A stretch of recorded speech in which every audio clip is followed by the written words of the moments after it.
ज़ीशान, ये अक्सर कहा जाता है ना कि जनाजे पे ज़्यादा लोग हैं या उनका चेहरा बड़ा पुरनूर था और चेहरा देखते भी हैं लोग, और ये कि अगर लोग गवाही दे रहे हैं एक इंसान के बारे में तो वो इंशाल्लाह अच्छा ही है। ये बातें सारी जो हैं, ये देखें, पहली बात तो ये है, हमारा अकीदा और ईमान है कि हम किसी के बारे में भी हतमी तौर पे ये फ़ैसला नहीं कर सकते कि आया वो जन्नती है या जहन्नमी है, इल्ला ये कि नबी करीम सल्लल्लाहु अलैहि वसल्लम ने जिनके बारे में कह दिया, जैसे कि अशरा मुबशरा हैं और बाकी सारे। लेकिन हम कुछ कराइन, कुछ हमें एविडेंसेस हदीस से इस तरह के मिलते हैं, मसलन जो आपने बात की कि अगर लोग गवाही दें, गालिबन एक हदीस का मफहूम है, मुगीरा मेरी तस्दीक कीजिएगा, कि उसमें अगर लोग गवाही दें तो एक सहाबी ने गालिबन कहा या अल्लाह के नबी ने कहा कि साबित हो गई या सच हो गई, तो पूछने पे वजबत तो पूछने में बताया गया क्या वाजिब हो गई, तो जन्नत वाजिब हो गई इस गवाही पे जो इसके हक में दी जा रही है। और अल्हम्दुलिल्लाह मेरे लिए ना ये वालिद साहब के लिए ये एक चौथी चीज़ भी बड़ी रीअश्योरिंग थी, क्योंकि अबू का प्रोफेशन था, अबू डॉक्टर थे, अबू ने तकरीबन 39 ईयर्स प्रैक्टिस की।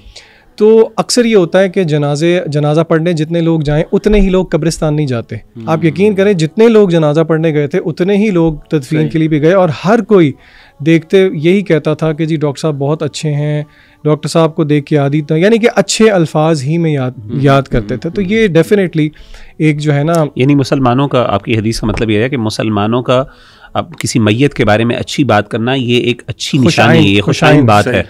और हदीस में भी क्या आता है, जब रूह परवाज़ कर रही होती है और एक अच्छा बंदा मोमिन है, उसको आसमान वाले अच्छे अच्छे नामों से पुकारते हैं, और हदीस में आता है जैसे कि दुनिया में तुम्हें अच्छे अच्छे अलकाबात से पुकारा जाता था। तो बिल्कुल ये, और डेफिनेटली कुछ लोग कहते हैं कि देख के चेहरा पुर नूर था, लेकिन ये गैबी अमूर है, वल्लाहु आलम। लेकिन जो हमें बात पता लगती है हदीस से फॉर श्योर, वो ये गवाही है सारी। और जनाजा बड़ा हो डेफिनेटली, जिस तरह की हदीस में आया कि 40 मुवाहिदीन अगर जो हैं वो जनाजे में, तो अल्लाह उनकी सिफारिश कबूल करते हैं माशाअल्लाह। तो बिल्कुल ये सारी जो हैं वो एविडेंसेस हैं। बाकी मुगीरा ने एक बात की, उस पर मैं एक छोटी सी चीज़ ऐड करूँगा। ये जो कब्र के साथियों की बात हो रही थी, एक बहुत अहम साथी कुरान मजीद खुद है। एक और हदीस में भी आता है कि एक साइड पे उस बंदे की नमाज आ जाएगी, एक साइड पे गालिबन ज़कात आ जाएगी, और सूरह मुल्क को जिसको अलमाने कहा गया उसके बारे में तो बाकायदा आता है कि वो अलमाने का मतलब रोकने वाली, यानी कि कब्र के अज़ाब से रोकने वाली। और अगर आप कुरान मजीद की तरफ देखें ना, तो कुरान और मौत का ताल्लुक बहुत गहरा है। हमारे असातिज़ा हमें बताते हैं कि अल्लाह ताला ने जहाँ पे भी आप कुरान मजीद में गौर करें, कुरान मजीद का तज़किरा, उसकी अज़मत का तज़किरा जहाँ पे किया, उसको हमेशा मौत के साथ जोड़ दिया। उन्होंने कहा कि इसमें इशारा ये मिलता है कि जितना किसी का मौत पे ईमान और यकीन मजबूत होगा, उतना वो कुरान मजीद से ज़्यादा फ़ायदा उठाएगा।